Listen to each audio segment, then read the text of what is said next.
My 5-year-old daughter was standing in the driveway holding her stuffed bear, while aftershock dust still hung in the air. My father looked at her, then looked at me, and said, "You can stay, but not her. There's no space." His wife's grandchildren had 3 rooms between them, including a game room. I didn't cry. I didn't argue. I just said, "Noted." 3 days later, my father opened his front door to a man in a suit holding a certified envelope, and his face lost every ounce of color. My name is Stella Prescott. I'm 34, an ER nurse, and a single mom.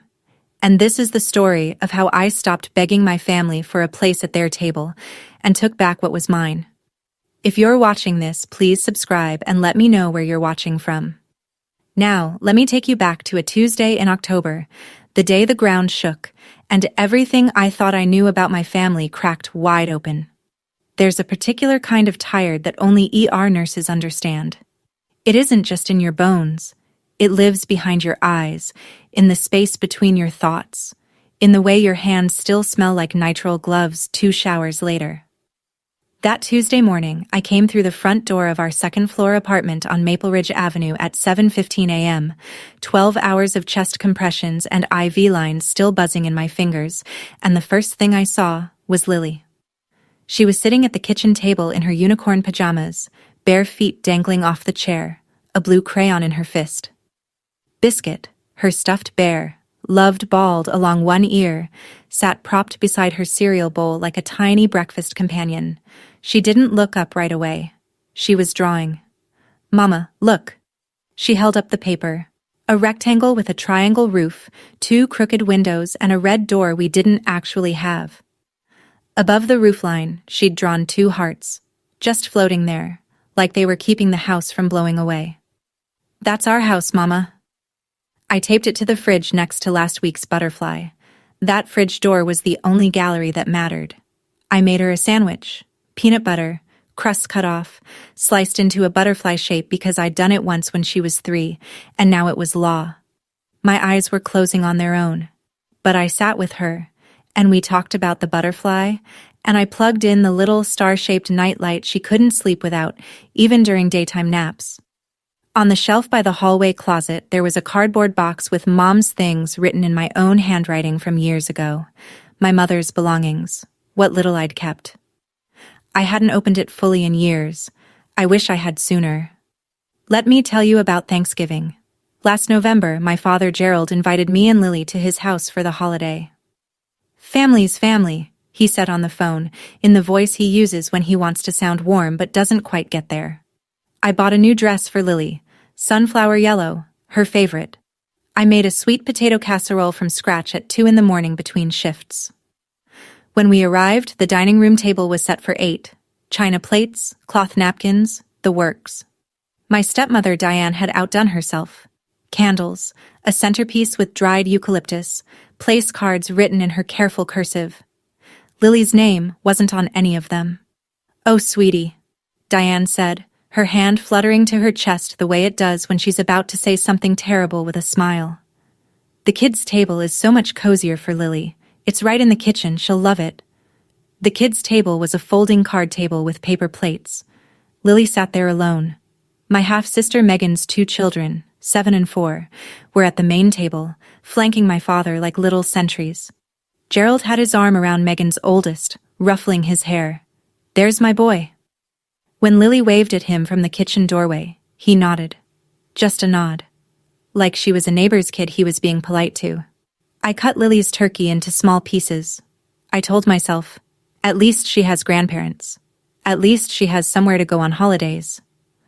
I'd been telling myself that for 24 years. At one point during dinner, Diane stepped into the hallway to take a phone call. I heard 2 words before she lowered her voice. Birchwood House. I didn't know what that meant. Not then. I should explain something about the math in my father's house. It's a particular kind of arithmetic where one daughter's needs always round up and the other's always round down. Megan, my half-sister, 29, Diane's biological daughter, got a car at 19. A used Honda, nothing extravagant, but Gerald drove it to the house with a bow on the hood. When I turned 19, I was already working nights at a nursing home to pay for community college. No car, no beau. When I asked once, just once, Gerald said, "Megan needs help. You're independent. You should be proud." I filed that sentence away. I filed a lot of sentences away. Megan's daycare, Gerald paid. My student loans, mine. Megan's rent when she moved back in with 2 kids. 0, because she never left. My rent, 38% of a paycheck that was already stretched across diapers, formula, and a second-floor apartment with a radiator that banged like a fist all winter. Every time I noticed the gap, I'd hear Diane's voice in my head. "You're so sensitive, Stella." Or Gerald's, "Don't start." After enough years, I stopped starting, I stopped noticing, or I told myself I did. But Lily noticed things I tried not to. One Sunday, she came home from Gerald's house and showed me a drawing she'd made, our family. She'd drawn 6 people, me, her, Gerald, Diane, Megan, and Megan's kids. In the picture, everyone was holding hands in a line, except Lily. She'd drawn herself standing a little to the side, holding Biscuit. "Mama, how come I'm always the extra one?" She was 4 when she said that. I didn't know then that my independence wasn't something I'd chosen. It was something they'd stolen from me. Literally. The earthquake hit at 2:47 on a Tuesday afternoon. I had just picked Lily up from preschool. We were in the apartment. She was on the living room rug showing Biscuit a picture book when the floor moved. Not shook, moved. Like something massive had turned over beneath us. The bookshelf went first. It swayed once and then tipped forward, spilling paperbacks and picture frames across the carpet. Lily screamed. I grabbed her and pulled us both under the kitchen table, my body over hers, my hand pressing her head against my chest. I could feel her heart hammering through her shirt, fast, small, like a bird trapped in a paper bag. The shaking lasted 11 seconds. It felt like a year. Then the aftershock, 15 minutes later. Shorter, but enough to crack the load-bearing wall in the hallway from floor to ceiling. A chunk of ceiling plaster came down in the bathroom. Dust hung in the air like fog. The building groaned. By evening, the landlord arrived with a city inspector. Red tag. The building was structurally compromised, pending full inspection. Everyone out by tomorrow morning. I stood in the parking lot with Lily on my hip, watching our neighbors carry boxes to their cars. I called my renter's insurance from the hood of my Corolla. Coverage for damaged belongings? Yes. Temporary housing assistance? No. Not under my policy. The nearest motel was $89 a night. I had $1,100 in checking. That was rent money. That was all of it. Lily was quiet. She had Biscuit in a death grip, and her eyes were glassy, and she kept looking back at the building like she was waiting for it to fall. There was one number I hadn't dialed in months, my father's. I sat in my car in the parking lot and made the call. Gerald picked up on the 4th ring. I could hear a television in the background. Some game show, audience applause, Diane laughing at something. Normal evening sounds in a house with 4 bedrooms and a game room and no structural cracks running down the walls. "Dad, we had an earthquake. Our building's been red-tagged. Lily and I need a place to stay for a couple of weeks until I figure something out." Silence. Then, "Hold on." I heard him set the phone down. Muffled voices. Diane's voice. Low, quick, sharp. I couldn't make out the words, but I knew the tone. I'd been hearing that tone for 24 years. It was the tone that preceded every no I'd ever received in that house, always wrapped in something reasonable. Gerald came back on. He cleared his throat. "You can come, Stella, but Diane says there's no room for the girl. Megan's kids have their rooms, the game room. You know how it is. It's tight." "Dad, she's 5. She can sleep on my floor, on a sleeping bag. She just needs a safe place." Another pause. Diane's voice again, clearer this time, close to the phone. "Tell her it's only temporary anyway. The girl can stay with a friend or something." The girl? Not Lily, not your granddaughter. The girl. Gerald sighed. It's Diane's house, too. She says no space. Just you. We can figure something out for the child.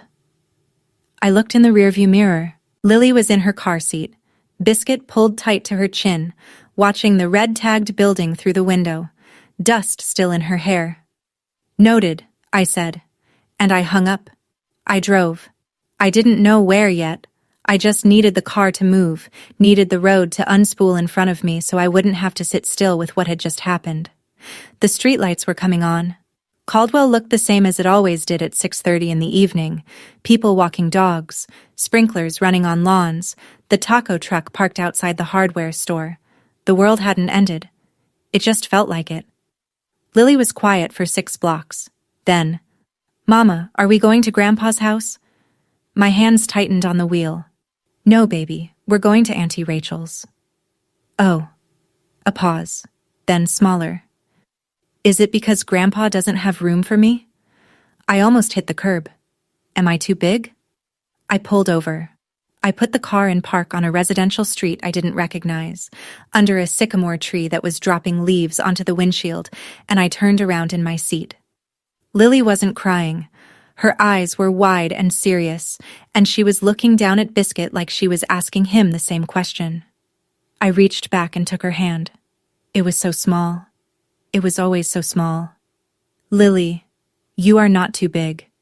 You are not too much. And you will always, always have room with me. Do you understand?" She nodded. Hugged Biscuit. Looked out the window. She didn't cry. And somehow, that was worse than if she had. I turned back to the road and drove. My jaw ached from clenching. Something had shifted inside me. Not the hot kind of anger, not the kind that makes you shout. Something colder. Something with patience. I opened my phone's notes app at the next red light and typed, October 14th, 6:22 p.m. Gerald refused shelter for Lily. Diane. No space. Direct quote, the girl. That was timestamp number 1. Rachel didn't ask a single question. She opened the door, saw Lily on my hip with dust still in her hair, saw the duffel bag over my shoulder and whatever was living on my face, and stepped aside. "Guest room's made up. There's mac and cheese on the stove." That was Rachel Tobin, 35, fellow ER nurse, built like a point guard and just as direct. She'd been my person since our first code blue together 6 years ago, when she'd looked at me over a crashing patient and said, "You're good at this. Don't let anyone tell you different." We'd been friends since. She put on a cartoon for Lily, made her a cup of warm milk with honey. Within 5 minutes, Lily was asleep on Rachel's couch, Biscuit tucked under her chin, her breathing finally slow and even. First real rest since 2:47 that afternoon. Rachel handed me a mug of tea I hadn't asked for and sat down across from me. "Tell me," I told her. She didn't interrupt. She didn't gasp. When I finished, she said very quietly, "That's not a space problem, Stella. That's a priority problem." At 9 o'clock, my phone buzzed. Gerald. "Stella, don't be dramatic. Diane didn't mean it like that. She just meant the house is tight right now. You know Megan's kids need their rooms for school. Lily is 5. She needs a floor and a blanket. Your house has 4 bedrooms. You're twisting things. You always do this. This is why it's hard with you." I stared at the ceiling. Classic. Turn the victim into the problem. I hung up and opened Instagram. Megan had posted 2 hours ago a photo of the game room with 2 new beanbag chairs, sparkle filter, caption, "Best surprise for my babies, #blessed #family. First I screenshotted it." Timestamp number 2. The next morning, my phone rang while I was pouring Lily's cereal. The screen read, Diane Whitmore. In 7 years of having her number, she had never once called me directly. Every communication went through Gerald, a system she'd designed, I realized much later, so there'd never be a record of her own words. Until now. "Stella, sweetie, hi." Warm, musical. The voice she uses at school functions and church picnics. "I am just so sorry about the earthquake. I've been thinking about you all night." "Thank you, Diane. Listen, I talked to your father and we really do want to help. You are welcome here, of course you are. But I think it would be better for everyone if Lily stayed with your friend for a bit. Just until things settle. Megan's youngest just started sleeping through the night, and you know how it is. Another child in the house. The disruption. Lily isn't disruption. She's 5, and she's quiet. Oh, sweetie, I don't mean it like that. She's just a lot, you know, active. And honestly, she lowered her voice, as if sharing a confidence. If you'd had a husband, this wouldn't even be an issue, would it? The kitchen faucet dripped twice. I watched a bead of water fall. I didn't take the bait. Not the husband comment, not the tone, not the sweetie. I let 5 seconds of silence sit there. I understand your position, Diane, clearly. Oh, good, sweetie, I'm so glad we can— I said I understand it. I didn't say I accept it. Don't call me about this again. I hung up. Then I wrote down every word in my notes app while it was fresh. Timestamp number 3. And there was something Diane had said. A small thing. Maybe nothing. Besides, this house was supposed to be for our family anyway.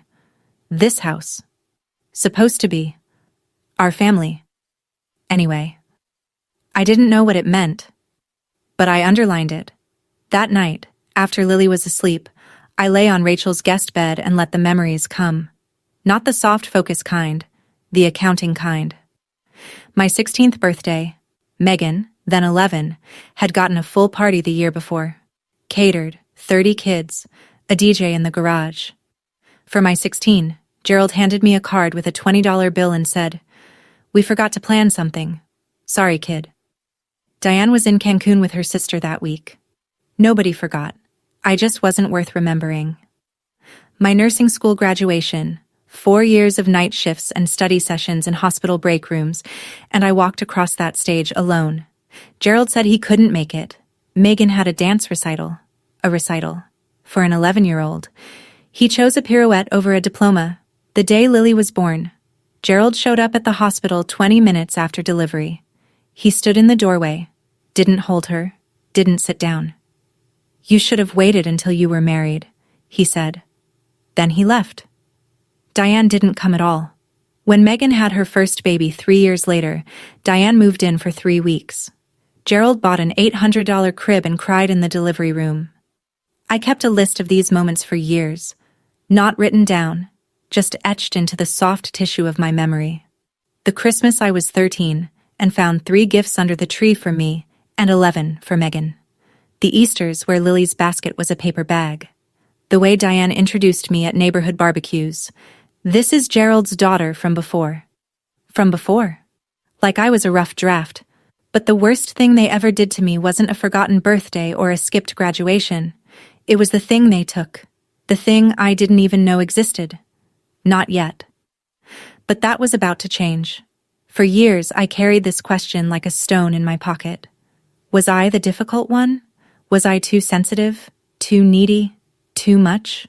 The way they always said? I rearranged myself so many times to fit into that family that I forgot what my original shape looked like. I wonder if you know that feeling. If you've ever shrunk yourself to keep the peace, and then one day looked in the mirror and couldn't find what was missing. Tell me in the comments, because I don't think I was the only one folding herself into smaller and smaller squares. I need to tell you about my grandmother. Her name was Edith Prescott, my mother's mother. After my mom died in a car accident when I was 8, Grandma Edith was the one who kept me breathing. Every other weekend she'd pick me up in her green Buick and drive me to her little house on Birchwood Street. I remember the lavender bushes along the front walk, the way the kitchen always smelled like cornbread and coffee, the creak of the porch swing where she'd read to me until the fireflies came out. Then Gerald married Diane. I was 10. The visits got shorter, then less frequent. Then Gerald started saying things. "Grandma's getting forgetful, Stella. It's too hard for her." Then, "She moved. Somewhere in Arizona, I think." Then, "She doesn't want to confuse you, sweetheart. It's better this way." By 12, I stopped asking. I believed him. I believed that the woman who used to braid my hair and sing me hymns in the kitchen had simply decided I wasn't worth the drive anymore. That grief does that to people. That maybe she looked at me and saw my dead daughter, and it was too much. I carried that for 22 years.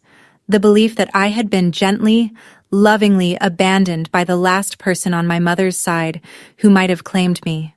But lying in Rachel's guest room that night, staring at the ceiling, one word floated up through the dark. Birchwood. Diane had said the Birchwood house on the phone at Thanksgiving. My grandmother had lived on Birchwood Street. I sat up. My pulse was doing something it only does in the ER. That focused clinical acceleration that means something important is happening. I walked to the closet. The box marked Mom's Things was on top of the stack. I opened it. It was 2 a.m. Rachel's house was silent except for the hum of the refrigerator and the small ticking of a wall clock somewhere down the hall. I sat cross-legged on the guest room floor and lifted the flaps of the box I'd carried through 4 apartments and never fully unpacked. My mother's reading glasses, tortoiseshell, one arm bent, a scarf that still smelled faintly like her, or maybe I just needed it to. 3 birthday cards she'd written me before she died, tucked in a rubber band. A small gold locket with a photo of us, me at 5, her at 31, the same age I was when I had Lily. At the bottom, underneath a folded quilt, there was a large manila envelope.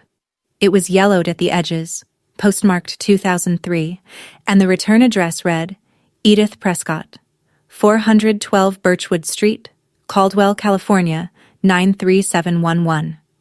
My hands were shaking when I opened it. Inside, a letter, handwritten on lavender stationery in my grandmother's careful script, and behind the letter, a stapled document, dense, legal, notarized. The letter read, My dearest Stella, your mama would want you to always have a home. I've set up a trust for you. The Prescott Family Trust. The house on Birchwood and $210,000 in savings. When you turn 25, it's all yours. I love you, baby girl. Don't let anyone tell you you're not wanted. Grandma Edith, the document was a copy of the trust deed, dated 2004. The Prescott Family Trust. Sole beneficiary, Stella Marie Prescott. Trustee, Gerald A. Whitmore. I turned 25 in 2016. That was 9 years ago. Nobody told me. Not once. Not ever. A trust. A house. $210,000. And my father, the man who said there was no room for Lily, was the one holding the keys. I didn't sleep. I sat on that guest room floor with the trust deed spread across my lap and opened my phone. First search, 412 Birchwood Street, Caldwell, California. The county assessor's office had the records online. Property, single-family residence, 1,420 square feet, built 1967. Current ownership status, sold, April 2019. Transferee, Gerald A. Whitmore and Diane K. Whitmore. Transfer type, quitclaim deed. Sale price recorded, $0. $0. A free transfer from the Prescott Family Trust to my father and his wife, on a house that was supposed to be mine. Second search, Edith Prescott, Caldwell, California. Results, Sunridge Senior Community, Tucson, Arizona. Resident profile, Activities Committee member, age, 82. I stared at the screen until the letters blurred. She was alive. She was in Tucson. She was on an activities committee. She hadn't disappeared. She hadn't forgotten me. She hadn't chosen to stop caring. She'd been cut off. The same way you cut a phone line, deliberately at the source, so the person on the other end thinks nobody's calling. I went back to the property records. The trail was simple once you knew where to look. In 2019, Gerald transferred 412 Birchwood from the trust to himself and Diane, using a quitclaim deed that apparently bore my signature. That same spring, they sold their old house across town. Used the Birchwood equity and the trust funds as a down payment on their current home. The 4-bedroom with the game room and the beanbag chairs, and absolutely no space for a 5-year-old girl with a stuffed bear. My father had stolen my inheritance, sold my grandmother's house, and used the money to build a home where my daughter wasn't welcome. I closed the laptop. My hands were steady now. steady as they've ever been, and I was done being sensitive. I waited until 7 in the morning, Arizona time, to call. I didn't want to scare an 82-year-old woman. I also didn't trust my voice yet, so I paced Rachel's backyard in the gray morning light, rehearsing what to say, until I realized there was no way to rehearse something like this. Sunridge Senior Community's front desk patched me through. 3 rings. Then a voice, thin but clear, with the same slight rasp I remembered from childhood bedtime stories. Hello? Grandma, it's Stella. Silence. 1 second, 2, 3. I heard a sharp intake of breath. Stella, is that baby girl? And I broke. Not loud, I'm not a loud crier, but the tears came fast and hot, and I pressed my hand over my mouth in Rachel's backyard and let 22 years of believing I'd been forgotten drain out of me. She was crying too. I could hear it in the way her words caught. I've been writing to you every Christmas for 22 years, she said. Every single one came back. Your father told me you didn't want contact. He said you'd moved on. He said it would only confuse Lily to have... He told me the same thing about you. Another silence. This one heavier. I told her what I'd found. The trust deed, the property transfer, the $0 quitclaim. I heard her breathing change, sharpen. I never authorized any sale or withdrawal, Stella. Never. That trust was for you. Only you. Grandma, I think he forged my signature. A long pause. When she spoke again, her voice wasn't thin anymore. It was steel. Then we're going to get it back. Every cent. Every brick. She told me she still had copies of everything, including 22 return-to-sender envelopes. Every Christmas letter she'd mailed me, sent back in Gerald's handwriting. Call a lawyer, baby girl. Today. I'll tell you exactly which documents to ask for. Rachel knew a guy. Actually, Rachel knew a guy who knew a guy.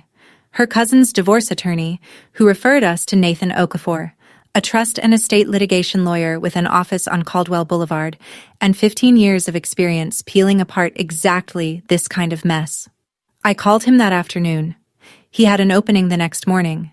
His office smelled like printer toner and black coffee.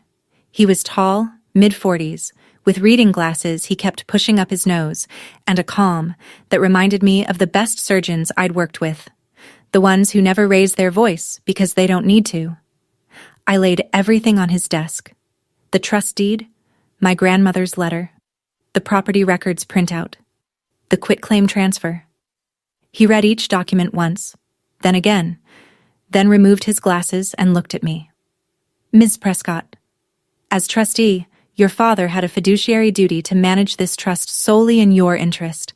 Selling the property and distributing the funds without your knowledge or consent is a breach of that duty. And if your signature on these documents is forged? He tapped the quitclaim deed. That's felony forgery under California Penal Code 470. He outlined the steps. First, a beneficiary request letter. Certified mail. Return receipt. To Pacific Western Trust Company demanding all distribution records, withdrawal authorizations, and associated signatures. The bank had 30 days to respond. Second, once we had the documents, a forensic document examiner would compare the signatures. He already had someone.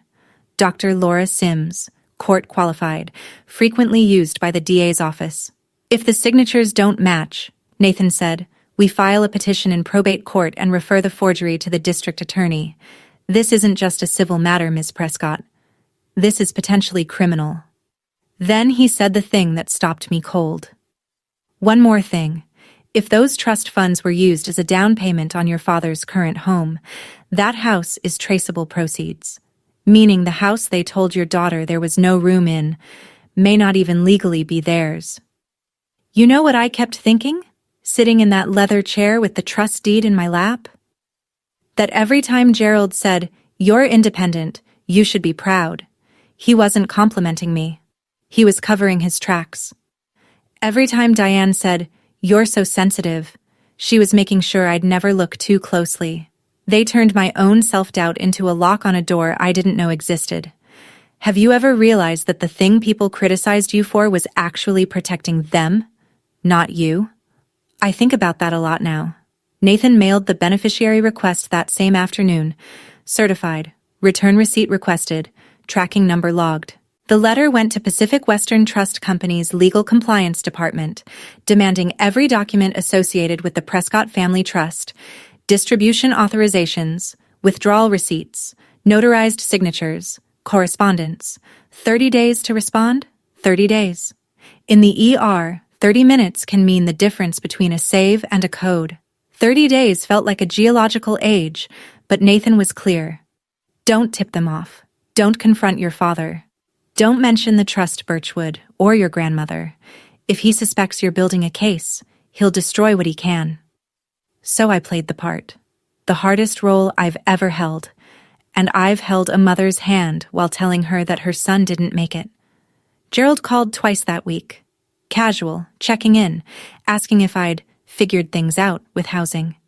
His voice was so normal it made my skin crawl. Normal the way a bandage looks clean when the wound underneath is septic. Working on it, I said. That was all I gave him. On Thursday, he called again. You're not still upset about the room thing, are you? Diane feels terrible. He said this the way you'd report weather. Light rain. Diane feels terrible. Might clear up by the weekend. I'm fine, Dad. Good. That's my girl. I hung up and swallowed something hot and sour at the back of my throat. That evening, Lily was at Rachel's kitchen table again, drawing. She held up the new picture. A house. Bigger this time, with 3 windows and a garden and a red door. She'd written 2 words at the top in wobbly kindergarten letters. Our house. This is where we're gonna live, Mama, I decided. I stuck it to the fridge next to the others. Then I went to the bathroom, shut the door, and pressed my forehead against the cool tile until my breathing evened out. 27 days to go. The documents arrived on a Tuesday. Nathan called at 10:14 a.m. Come to my office. Bring nothing. Touch nothing when you get here. I'll show you everything. 40 minutes later, I was sitting across from his desk, and he was laying out 3 documents side by side like a surgeon displaying x-rays. The first, Trust Distribution Authorization, dated March 14, 2019. A request to Pacific Western Trust Company to release $210,000 from the Prescott Family Trust to Gerald A. Whitmore. At the bottom, a signature, Stella M. Prescott. The second, Quitclaim Deed, dated April 2, 2019. Transfer of property at 412 Birchwood Street from the Prescott Family Trust to Gerald A. Whitmore and Diane K. Whitmore. Another signature, Stella M. Prescott. I leaned in close. The handwriting was careful. Someone had practiced, but the S was wrong. I've signed my name 10,000 times on patient charts, on medication orders, on insurance forms. My S starts with a sharp downstroke. This one curved. And my P in Prescott has a closed loop at the top. A habit from my mother's handwriting that I copied as a child. This P was open. It wasn't my signature. It wasn't close. Nathan slid a 3rd page across the desk. Dr. Laura Sims, Forensic Document Examiner, her preliminary analysis. I read the key line. Based on comparison with known exemplars, the questioned signatures exhibit significant divergence in letter formation, pen pressure, and baseline alignment. Preliminary conclusion: high probability the questioned signatures were not produced by the stated signatory. Final report in 10 days, Nathan said. But, Ms. Prescott, it's confirmed. He pointed to the notary stamp on the quitclaim deed. The name printed beneath it, Janet L. Fry. He'd already looked her up. Janet Fry was a friend of Diane's. They'd worked together at the school district for years. A notarized document signed by someone who wasn't there, stamped by the stepmother's friend. This wasn't carelessness. This was planned. 2 days after the documents arrived, Gerald invited me to dinner. Just me. No drama, no big deal. Diane's making pot roast. We just want to see you. Nathan said, Go. Observe. Say nothing of substance. California is a 2-party consent state, so no recording, but write down everything the moment you leave. I went. The house smelled like rosemary and onions.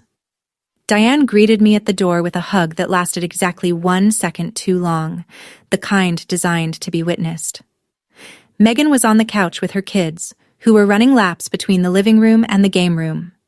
The game room, with its beanbag chairs and wall-mounted TV, and enough square footage for a child-sized sleeping bag, if that child's name had been something other than Lily. Dinner was normal, excessively normal. Diane complimented my scrubs. Gerald asked about the hospital. Megan showed me photos of her kids' Halloween costumes on her phone.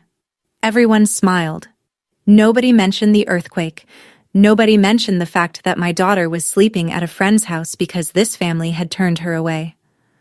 Then, between the pot roast and dessert, Gerald leaned back in his chair and said, casually, the way you'd ask someone to pass the salt, "Hey, by the way, you haven't been getting any weird mail, have you? Some trust company sent something to our address by mistake. Junk mail, probably." His eyes sharpened, just for a second, just enough for me to see. "Trust company," I said. "No. Why would they?" He relaxed, reached for his water glass. "No reason, just junk." Diane changed the subject to Megan's birthday party next weekend. I helped clear the plates. I said goodnight. I walked to my car. Then I opened my notes app. October 29th. 7:48 p.m. Gerald asked about trust company mail. Nervous. Diane redirected conversation immediately. He knew something was moving. He just didn't know how much. The smear campaign started on a Wednesday. I woke up to 11 text messages from relatives I hadn't spoken to in months. Aunt Carol, Gerald's sister. "Stella, I'm hearing some troubling things. Your father is heartbroken." Uncle Roy. "Family shouldn't sue family. Whatever this is, you need to drop it." A cousin I'd met twice. "Diane says you're going through something. We're praying for you. Praying for me." That's the phrase people use when they've decided you're the problem and they want you to know it without getting their hands dirty. I scrolled through the group chat Gerald's family used for holidays and birthdays. Diane had posted a message at 9 p.m. the night before, a paragraph and a half, perfectly punctuated, dripping with rehearsed anguish. "As many of you know, Stella has been going through a difficult time since the earthquake. Unfortunately, she is now making false accusations against Gerald and me regarding family finances. We are devastated. We have done nothing but love and support her for 24 years, and this is how she repays us. Please keep our family in your thoughts." 63 heart reactions, 22 comments. Not one person asked for my side. Then Gerald called. No more pot roast voice, cold. "I don't know what you're doing, Stella, but you need to stop. This is family business. You're embarrassing yourself." I said nothing. "Are you listening to me?" "I'm listening." "Then fix this." I hung up. Megan posted on Facebook that evening. Public. When someone bites the hand that feeds them. Prayers for my parents who've done nothing but love unconditionally. 47 likes within the hour. I screenshotted everything. Every message, every comment, every timestamp. I forwarded them to Nathan in a single email with one line. "For the file." I didn't defend myself in the group chat. A defense implies there's a trial of opinion. I wasn't interested in opinions. I was interested in evidence. Nathan called that night. His voice had an edge I hadn't heard before. "Forensic report is in. It's confirmed. Signatures are forged. Are you ready to file?" I sat in Nathan's office at 8:30 the next morning and signed my name, my real name, the one nobody had to forge, on every document he put in front of me. The probate court petition was 32 pages. It read like a medical chart for a dying family, clinical, precise, and devastating. Breach of fiduciary duty by trustee Gerald A. Whitmore. Fraudulent transfer of trust real property at 412 Birchwood Street. Unauthorized distribution of $210,000 in trust funds. Demand for full restitution, plus accrued interest.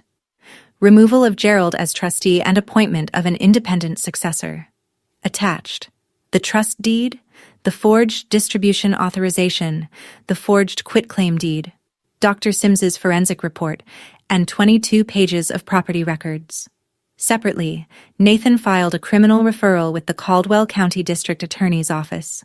Forgery under California Penal Code Section 470, notary fraud, and a flag for elder financial exploitation. Because Edith Prescott had been systematically cut off from her granddaughter while her trust assets were looted. And from Tucson, overnight, FedEx delivered the final piece. Grandma Edith's sworn declaration, notarized at Sunridge Senior Community, 6 pages of her clear, firm handwriting converted to typed text and signed with a hand that didn't shake. She stated she had established the trust, never authorized any distribution, never signed any transfer documents, and had been told by Gerald that Stella did not wish to have contact, a claim she now knew to be false, evidenced by 22 Christmas letters returned in Gerald's handwriting. Nathan filed everything with the court that afternoon. Then he prepared the certified demand letter, 14-day response deadline, addressed to Gerald and Diane Whitmore at their current residence. "Once this is served," Nathan said, "there's no taking it back." I looked at the stack of documents on his desk. 9 years of theft, 22 years of lies. One 5-year-old girl told there was no room for her. I wasn't the one who started this. I'm just the one finishing it. The certified demand letter was delivered on a Monday at 11:47 a.m. I know the exact time because USPS tracking updated on my phone while I was starting an IV on a 60-year-old man with chest pains. I glanced at the notification, delivered, signed by G. Whitmore, and went back to my patient. The ER doesn't pause for family implosions. Gerald called at 6:32 that evening. I was buckling Lily into her car seat outside Rachel's apartment. I answered on speaker by accident, then quickly took it off. His voice was different. Not the patriarch voice, not the pot roast voice. Something I'd never heard from him before, the voice of a man reading a document he can't make disappear. "Stella, what is this? What have you done?" "You have 14 days to respond through your attorney. I have nothing else to say to you." "This is insane. I'm your father. You can't—" Diane is hysterical. She's— In the background, Diane. Not the musical church picnic voice now. High, shredded, and beneath that, Megan crying.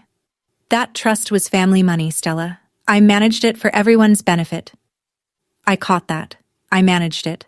Not I didn't do it. Not there's been a mistake. He managed it. Past tense. Admission wrapped in justification. "You managed it into your down payment. 14 days, Dad." I hung up. He called back. 4 times in 20 minutes. I let each one ring through to voicemail. I didn't listen to any of them. I saved them. Rachel was waiting at the door. She looked at my face and handed me a mug of chamomile without a word. "How do you feel?" I sat on her couch. Lily was inside, drawing at the table again. Another house. More windows this time. More hearts on the roof. Like I should have done this years ago. Diane did not go quietly. I didn't expect her to. Quiet isn't in the playbook of someone who's spent 24 years controlling a family's narrative with sweet smiles and strategic phone calls. The escalation came in 3 waves. Wave 1, the extended family. Diane called my mother's sister, Aunt June, who lived in Oregon and hadn't spoken to Gerald in years. Told her I was fabricating allegations about a trust that never existed, and that I was emotionally unstable since the earthquake. Aunt June, to her credit, called me and asked for my side. I told her to call Grandma Edith. Wave 2, social media. Diane posted a 12-paragraph essay on Facebook. Public. I won't quote the whole thing, but the opening line was, "For 24 years I have tried to love a child who was not my own, and today my heart is shattered." 214 reactions. Comments full of prayer hands and crying emojis. A woman I'd never met called me ungrateful in the thread. Wave 3, Gerald's email. It arrived at 11 p.m., sent from his personal account to mine. "If you don't drop this, I will make sure everyone knows what kind of mother you are, leaving your child with strangers after an earthquake instead of coming to family. Think about what you're teaching Lily. Leaving my child with strangers." He meant Rachel, the woman who opened her door without conditions while he put conditions on a 5-year-old. And he was threatening to use my motherhood against me, the same man who didn't hold Lily when she was born. I forwarded the email to Nathan with one line. Add this to the file. Nathan's response came in 4 minutes. Retaliation. Potential witness intimidation. I'm supplementing the petition. This helps us, not them. I turned off my phone. Lily was asleep, biscuit under her chin. I watched her breathe for a long time. Teaching Lily?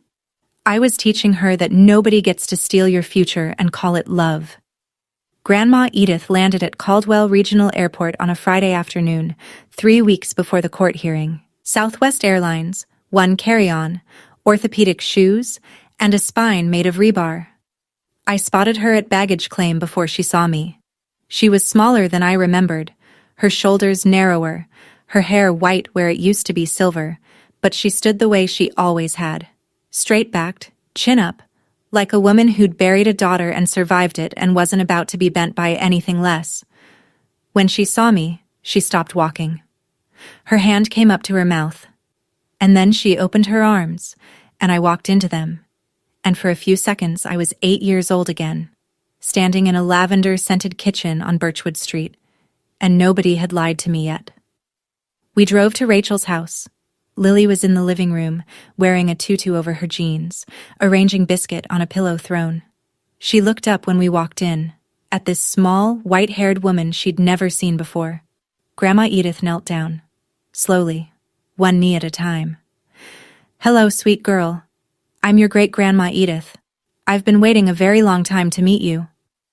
Lily studied her face with that 5-year-old seriousness that holds nothing back. "Do you like butterflies?" she asked. "Mama cuts my sandwiches into butterflies." "I love butterflies." Lily took her hand and led her to the kitchen table to see the drawings. Grandma Edith looked at each one as if they were hanging in a gallery. When she got to the one labeled Our House, she looked at me over Lily's head. Her eyes were wet. She nodded once. That night, after Lily was asleep, Grandma Edith placed a small cardboard box on Rachel's kitchen table. Inside, 22 envelopes. Each one addressed to me, each one stamped return to sender in handwriting I recognized immediately. Gerald's handwriting, 22 Christmases, every single one sent back. "I kept writing," she said quietly, "because I knew one day, one letter would find you. 22 letters, 22 Christmases." She never stopped. And I spent every single one of those years believing she'd forgotten me, because that's what Gerald told me, and I had no reason not to believe my own father. But here's what I can't stop thinking. How many people out there tried to love us, and someone made sure the message never arrived? Do you think there's someone who tried to reach you, and somebody stood in the way? Because I almost missed mine, by 22 years. Gerald's 14-day deadline expired on a Wednesday at 5 p.m. On day 10, his attorney, a man named Dennis Pratchett, who appeared to handle mostly traffic citations and small claims disputes, had sent a 2-page letter to Nathan requesting a 30-day extension and stating, in language that even I could tell was weak, that trust distributions were authorized by implied family consent and conducted in the best interest of all parties. No documentation attached, no signed authorization from me, no explanation of why implied family consent overrides a beneficiary's legal rights. Just words, and not enough of them. Nathan's assessment was 3 sentences. The response lacks any substantive defense. There's no evidence of authorization. They're stalling because they don't have a case. Day 14 came and went, with no settlement offer, no real counter-argument, no acknowledgement of the forged signatures, nothing. Nathan filed a motion for an expedited hearing, citing the forensic evidence, the sworn declaration, and the pattern of retaliation. The probate court granted it. Hearing date: 3 weeks out, a Tuesday in November. On day 15, Gerald called me one last time. His voice had changed again. Gone was the threat from the email. Gone was the patriarch bark. What was left sounded hollowed out. "Stella, please, can we just talk? I'm your father. We can work this out. Don't humiliate me in court." I let the word land. Humiliate. As if humiliation was something being done to him, and not something he'd done to a 5-year-old standing in a driveway with a stuffed bear. You had 14 days to work this out, Dad. You chose not to. I'll see you at the hearing. I hung up. Nathan called 20 minutes later. One more thing. Megan's birthday party is this Saturday, and the process server confirmed. The hearing summons needs to be personally served on Gerald, at his residence, by a sheriff's deputy. Saturday. The birthday party. 30 guests. It's the only confirmed time he'll be home, Nathan said. The court requires personal service. I didn't plan it this way, but I didn't stop it either. I wasn't there. I want to be clear about that. I was at Rachel's apartment with Lily that Saturday afternoon, making butterfly sandwiches and watching her teach Grandma Edith how to draw a proper unicorn. I didn't stand on the sidewalk watching. I didn't drive past. I didn't need to. Rachel's cousin knew someone who was at the party, and in a town like Caldwell, a sheriff's deputy pulling up to a birthday barbecue doesn't stay a secret for long. Here is what I was told. It was 2:15 p.m. The backyard was decorated with pink and gold balloons. 30 guests. Megan had just blown out her candles. Diane was carrying a sheet cake through the living room when the doorbell rang. Gerald answered it, still holding a paper plate, expecting a late arrival. A Caldwell County Sheriff's deputy stood on the porch. Tan uniform, clipboard. Gerald Whitmore? Yes. You've been served. He handed Gerald a large envelope. Gerald took it automatically, the way you take something from a stranger before your brain catches up. The deputy tipped his hat, turned, and walked back to his cruiser.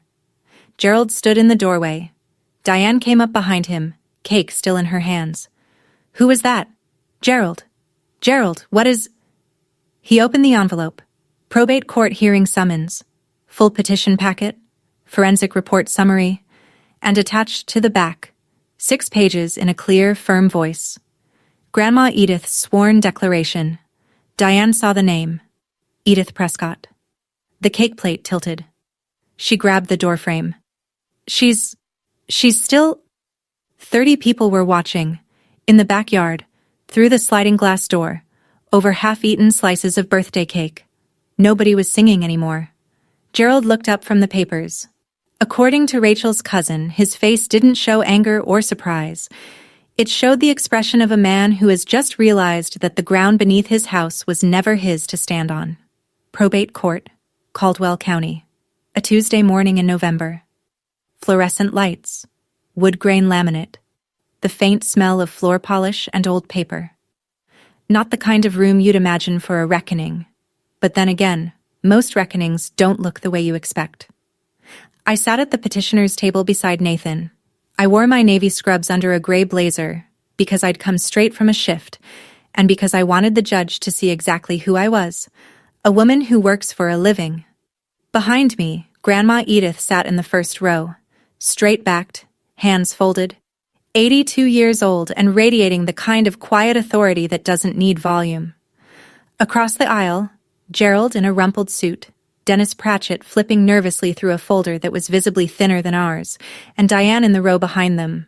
No smile today, no sweetie, no pastel cardigan. She looked gray. Nathan presented the case in under 20 minutes. Trust deed, 2004.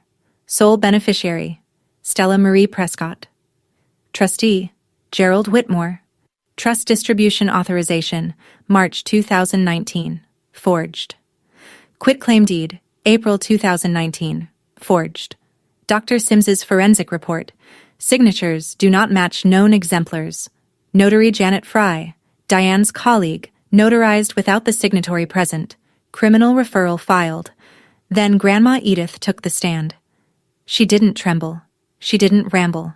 She spoke the way she'd always spoken to me, clearly, gently, and with absolutely no room for misunderstanding.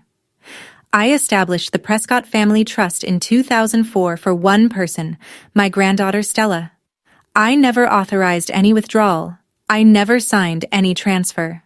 I was told my granddaughter didn't want me in her life. I have 22 letters, returned in my son-in-law's handwriting, that prove otherwise. Dennis Pratchett attempted to argue implied family authorization. The judge cut him off mid-sentence. Fiduciary duty is not subject to implied consent, counselor. The trustee's obligations are explicit and documented. The judge looked at Gerald the way I've seen doctors look at patients who waited too long. Not angry. Just certain of the diagnosis.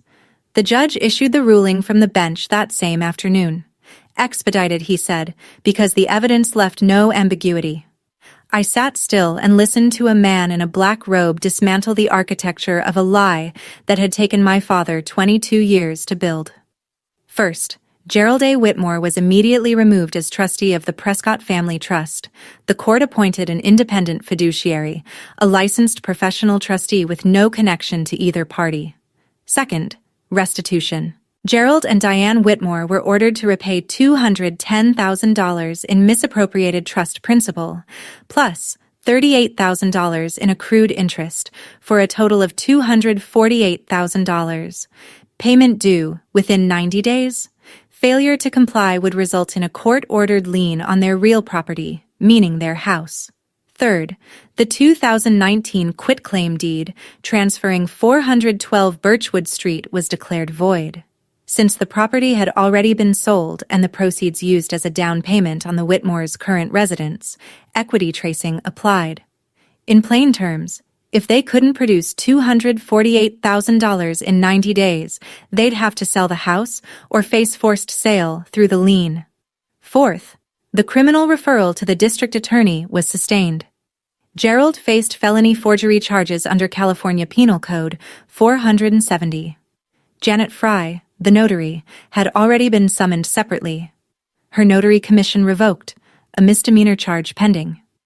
Gerald didn't move when the judge finished. He sat in his chair with his hands flat on the table like a man trying to keep the room from spinning. Diane made a sound behind him. Not a word, just a sound, like air leaving a tire. Outside the courtroom, Grandma Edith took my hand. Her grip was small and firm and warm.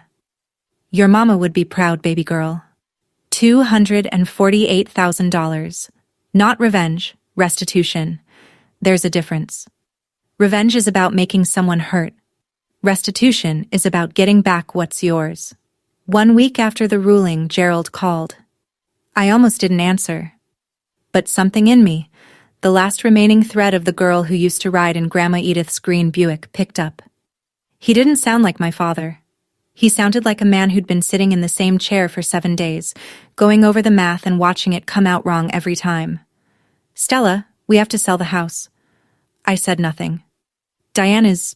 She's not coping. She won't eat. Megan's looking for apartments, but she's never paid rent in her life, and she doesn't... His voice cracked. She doesn't know how. I waited. Can you talk to the judge? Reduce the amount? For the kids' sake? Megan's kids? They're just children. They didn't... You told me there was no space for my child. I said it evenly, the way I deliver news in the ER. Clear, calm, no editorializing. In a house you bought with money meant for her. You forged my name. You lied to my grandmother for 22 years. You cut me off from the only person on my mother's side who wanted me, and now you're asking me to fix this for you. Silence. Long, heavy with the sound of someone who has run out of narrative. I won't make your life harder than the court already has, Dad. But I won't make it easier either. The trust will be repaid. That's not negotiable. One more beat of silence. Then, goodbye, Dad. I set the phone on the kitchen counter. I didn't slam it. I didn't cry. I just set it down the way you set down something you've been carrying too long and finally realize you're allowed to put down. That evening, Diane's Facebook went dark. Every post deleted. Megan's family dinner photos, gone. The group chat that had buzzed with prayer hands and accusations fell silent, one by one, like lights going off in a house nobody could afford anymore. I didn't watch. I didn't check. I was done looking in that direction. 4 months later, the trust was repaid in full. Every dollar, every cent of interest. Gerald and Diane sold the house in 63 days, at a loss. I didn't ask where they went. I didn't need to know. With the trust restored and an independent trustee managing it properly for the first time, I put a down payment on a 2-bedroom cottage on Maplewood Lane, half a mile from the hospital, 3 blocks from Lily's new school. It had a small yard, a kitchen with actual counter space, and a front door that I painted red on the first Saturday we moved in.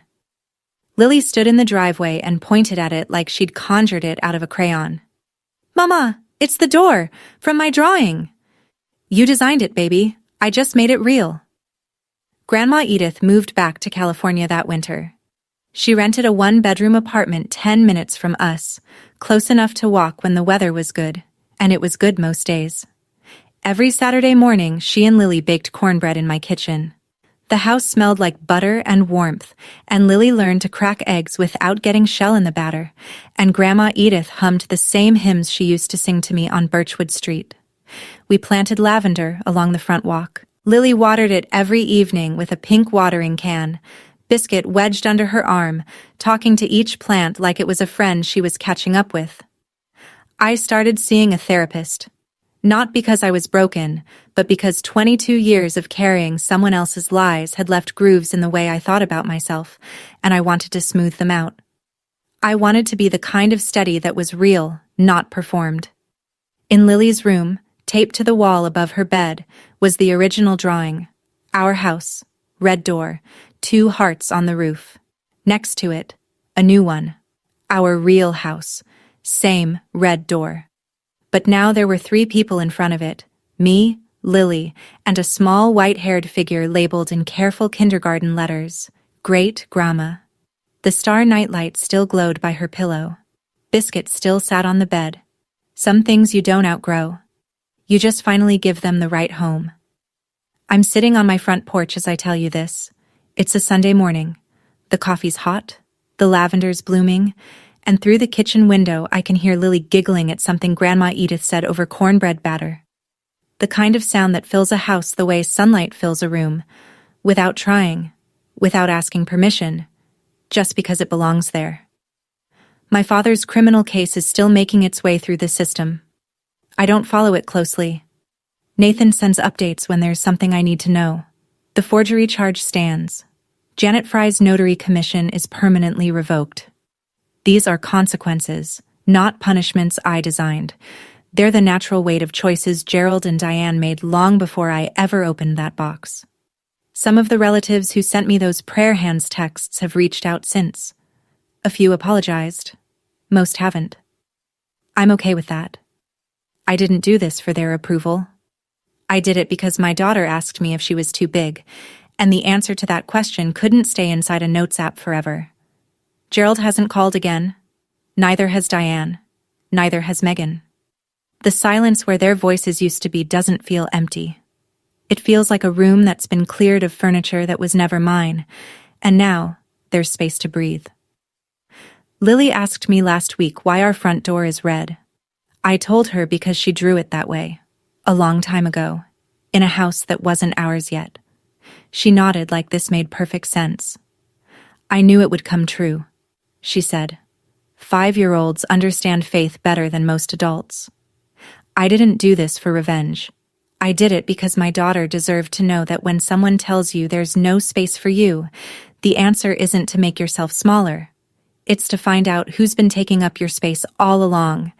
And if you're out there, if your family ever made you feel like you were too much, you weren't. You were just in a house that was too small for the truth. I used to be afraid of silence in our apartment.